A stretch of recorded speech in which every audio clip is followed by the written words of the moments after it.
An audience across the world and on different platforms. Namaskar and hello everyone.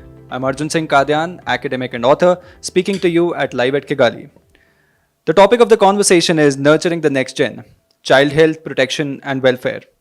Joining me as speakers are Ms. Julianna Lindsey, who serves as UNICEF's country representative to Rwanda, having previously been representative to Botswana. She has wide experience in the region and, as describes her Twitter profile, she's passionate about improving the lives of all children in Rwanda. And then we have Dr. Namrata Jaitli, who's Director, Policy and Program Impact at Save the Children, India. Well, from where I come, that's Haryana, bordering Delhi on three sides, a remarkable story that's underway. The sex ratio at birth was running in 820 per 1,000 boys around 6-7 years ago. Since then, the government has initiated a large program, Beti Bachao Beti Padhao program, which has risen the sex ratio at birth to somewhere in 920s. We are going to talk about gender, we are going to talk about child labor and multiple other dimensions to talk about the next generation, the children, which are the future of what I'd say the human civilization. Please do consider, welcome both the speakers, and please do consider that while we're addressing these questions and challenges, we must see it all in the backdrop of COVID-19 pandemic. There are new challenges. COVID-19 has thrown the entire world, the global powers, in disarray. There are new conversations, new power players at the table, and we discuss all the topics that we are to with that in mindset. Let me begin with you, Julianna. Let me, I believe I read it in a UNICEF report, which said that over half of 5.4 million under 5 deaths in 2017 occurred in Africa. Could you talk about both the causes and the challenges for, right in front of us as solutions? And is there a gender-related statistic that stands out, please? Thank you. You're right. Many of these deaths do occur here on the continent. We see that they are caused by many different things. Many of them is that they are preventable. It could be malaria, which you can prevent by having a mosquito net. It could be diarrhea, which could be preventable by making sure that children have clean water and good sanitation. It could be pneumonia, which is either preventable by making sure that children have good care or very easily treatable. Many of these things also can be very easily treated. If a child gets malaria, for example, if a community health worker notices this, or if the mother or the father takes the child to the health center, notices a fever, immediately does a malaria test, or sometimes even automatically gives the medication, depending on the protocols in the country. So the real issue is many of these deaths of children can be solved. And in terms of solutions, you see that these challenges that you talk about, and these deaths are preventable. But what are the possible solutions that have really worked, say, for example, in Rwanda or anywhere else? So I'll give you an example here in Rwanda, particularly related to neonatal deaths of babies in the first 28 days of life. We, UNICEF, started working both with the Rwanda Pediatric Society, with the government of Rwanda, and with the Royal College of Pediatricians from the UK. We started by bringing mentors, doctors, midwives, obstetricians from the UK here to Rwanda for periods of 6 months, to train the local doctors, be in the hospital with them, serve as mentors. But we also brought in equipment, specialized equipment that could be used in the hospitals. And the UK doctors taught the Rwandan doctors how to use the equipment, how to maintain it, etc. That was 2 or 3 years ago. The thing I like about this, 2 things I like about this initiative. One is we're at a stage now where the UK doctors aren't coming for 6 months anymore. Now we have the Rwandan doctors from Kigali going to the countryside in Rwanda and teaching the other doctors in the country how to make sure that the children have good care and that the mothers have good care. So it's been really transferred. But the second thing that I like about this program is the metrics. They very carefully tracked, for example, the time it takes to give a mother oxytocin after birth, which can prevent hemorrhage. It started out, it could take 5 minutes before the mother got it. And now it's down to under a minute, the time period in which it takes the doctors and the nurses to get this important drug to the mother. So you can see the real progress that takes place. So things like this, when they're implemented with government, with medical doctors, they can really make a difference. So it's essentially capacity building that you're focusing at. But apart from UNICEF, what is about the Rwandan society or the government initiative in ensuring that this happens? Have you been able to see or point out a few things that really worked from the government's perspective, from the society's perspective as well? There are two things I would mention. The first is the community health worker program in Rwanda. There are almost 50,000 community health workers, 5 in every village. And they go to households, they check up on children, they check up on families, they identify diseases that they cannot treat and refer them, but they also have medicines themselves. And even during COVID, they were able to call families, see how they were doing. We made sure, and others, that they had masks that they were able to wear if they were going to households, because they were, since they were meeting so many different people, it was a high risk activity. So that community health program is really, really important. It's also why Rwanda has very high vaccination rates under COVID, because these community health workers went to every household and said, it's your turn, you need to go get vaccinated. But the second thing that's been effective here that the government has done is community-based health insurance. 85% of the people in Rwanda have community-based health insurance. They pay a small amount, between $15 and $25 a year, depending on how many people are in the family, and the equivalent thereof. And that means that they can go when a mother is pregnant and gives birth. She only has to pay a very, very small amount, if anything, to get treatment. If a child has malaria, the community health insurance covers it. So this is a really important local initiative. Absolutely. Wonderful to know. Let's zoom out a bit. Could you help us and the viewers understand, in terms of, so when anybody views Africa from outside, there's a different approach towards statistics. Do you see a regional disparity as well within Africa as a continent? So you've given an example of how Rwanda is doing well. Do you think there are other nations across Africa which are doing remarkably well in terms of how it has happened in the last few years or so? We see different things in different countries. Somalia, for example, has a child mortality rate of 115 out of 1,000. So 1 in 10 children die before they're 5 years old. Rwanda, Botswana, where I worked previously, they're less than half that. So we see big differences between countries, but like any country in the world, India, the United States, where I come from, we see big differences within a country as well. And again, it's not typical to Rwanda. In many countries, you'll see that the more educated people have better access to healthcare. You'll see that people in cities sometimes have better access to schooling, greater literacy rates, et cetera. So the real challenge is to make sure, and this has been somewhat successful in Rwanda, is to make sure that all people throughout the country, whether educated, not educated, rural, urban, men, women, have the same level, not just of access, but also results in their mortality and solving morbidity issues and making sure that they can live full and complete lives. So in the backdrop of the pandemic, what do you think are the new challenges that Rwanda faces in terms of child health, nutritional standards, and probably even employability in the near future through education and so on and so forth? So we had one temporary challenge in lower vaccination rates in some areas because, for one, when there were lockdowns, it was hard to get to the places where vaccinations take place. For some vaccinations, for HPV, for example, which is given to girls above the age of 12, it was done at schools. Schools were closed. We had a situation where, because there were fewer syringes in the country, it was hard to vaccinate for everything, so some campaigns were delayed.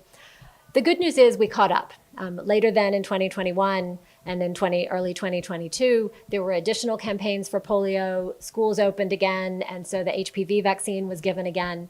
So when these things are temporary and we catch back up, I think that's a very good sign. Great. Let me loop you in, Namrata. You've invested a lot of time and effort in the sector. Right.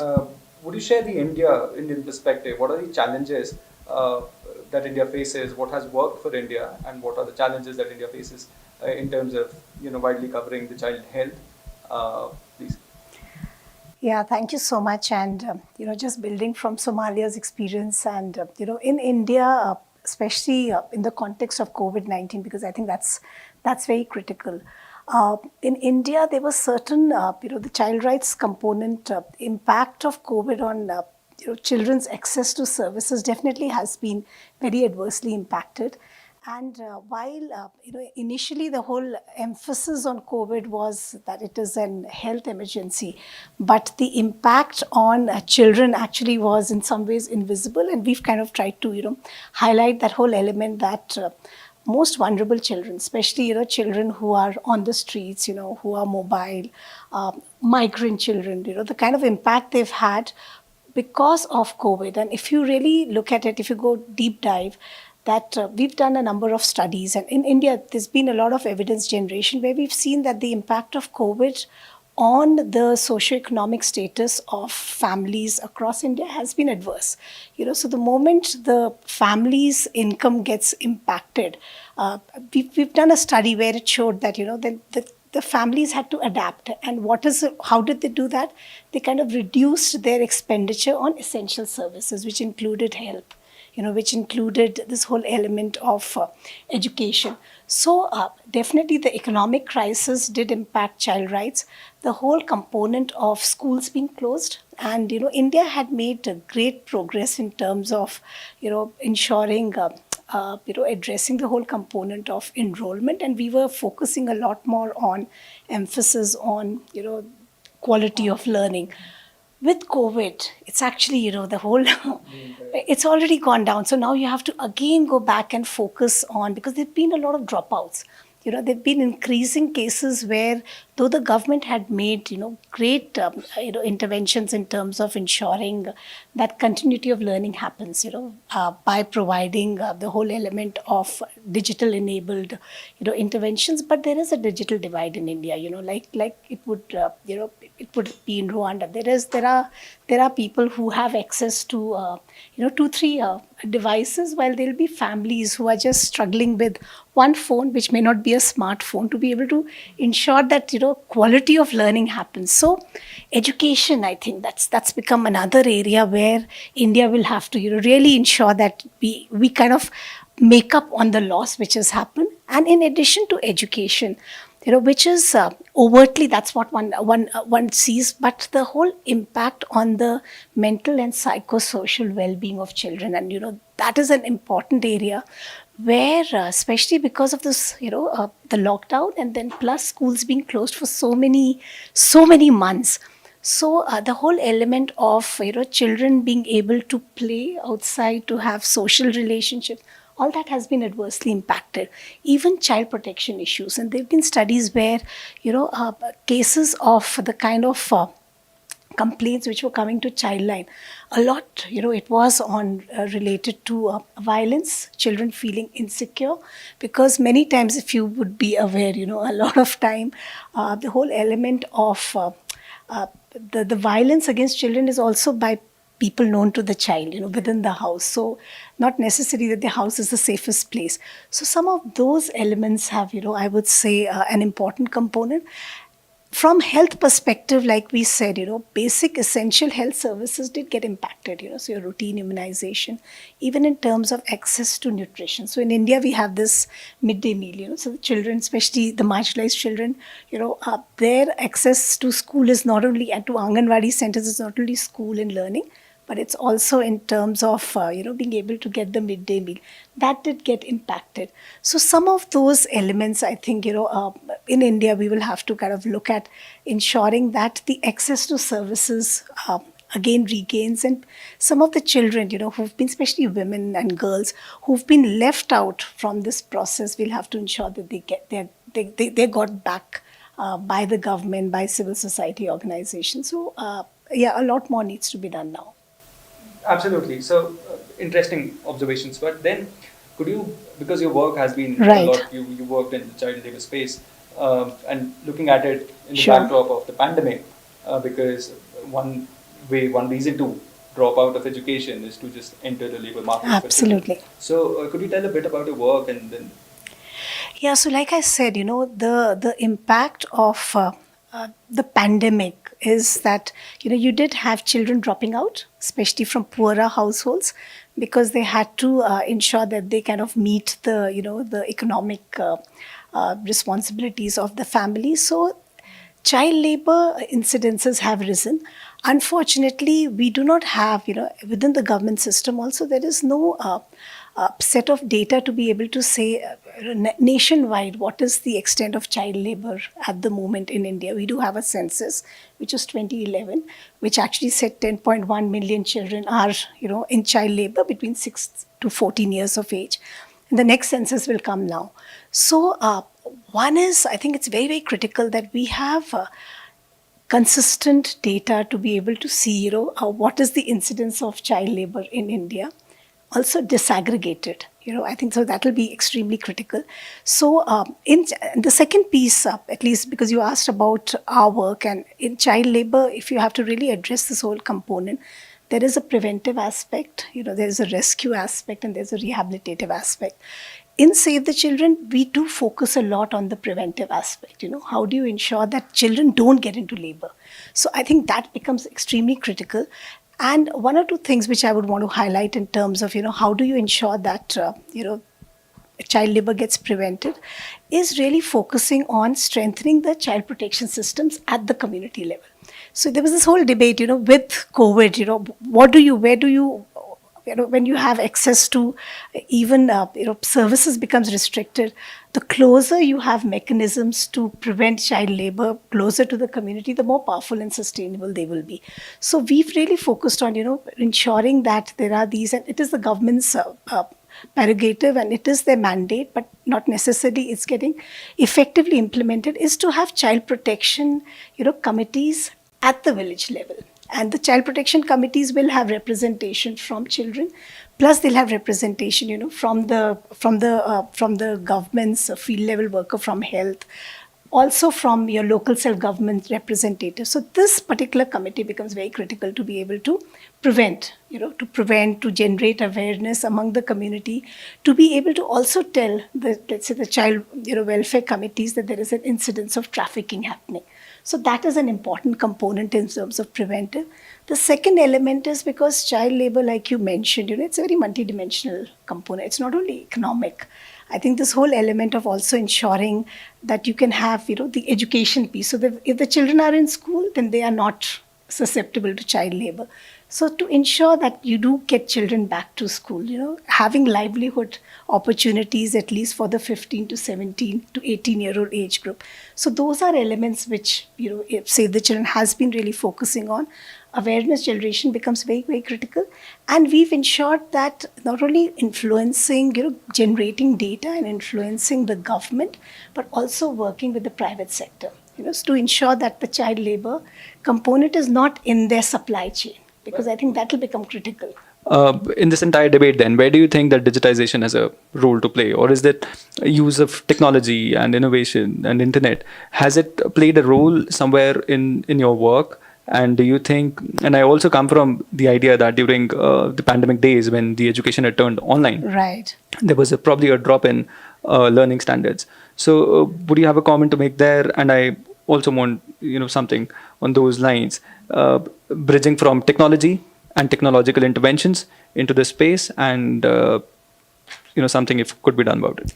So I think very clearly there is no right or wrong answers, and I would just say that I think we need to look at both digital and non-digital solutions. I think those become extremely critical. Absolutely. Because one against the other would not work. And in Save the Children, that's what we've been kind of, focusing on, that definitely where it's possible, if digital is the way forward, then you ensure there is access to smartphones, there is an internet connectivity to all children.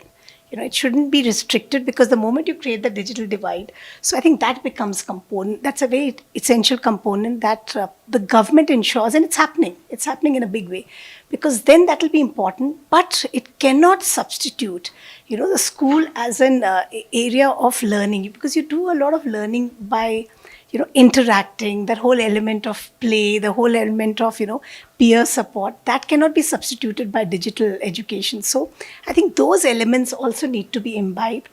Secondly, I would say in terms of just to be able to use technology, effectively, Government of India has been doing that in a very powerful manner. So we do have, for the child labor, for example, there is a pencil portal which they have developed, which is, at the district level, people can feed in the child labor data and then you can track it. So those are the kind of initiatives which have been started in India. We do have a portal also where we are trying to ensure, Government of India is trying to ensure that all the data on children in street situation gets, captured digitally. And then it's easier to, monitor and ensure that, there is access to services happening. So absolutely, I think we need to be able to use technology in an enabling manner, especially when it has to do with ensuring equity and ensuring, data as well as its use effectively to make necessary changes. Right. Then, Juliana, I would like to, as we close the conversation because of the time limits, would you have a comment to make on what would be the focus areas in this entire space that at least you in Rwanda are focusing at? There are a lot of different issues, whether it's nutrition, whether it's health, whether it's education. The main issue is that children need to have equal opportunity to learn, to be healthy, to be protected, so that they can contribute to the country, so that they can be good citizens, and so that they can take care of their families in the future. So I thank both the speakers for joining us for this conversation, and for more interesting conversations, please do check Live at Kigali. Thank you very much. Thank you so much.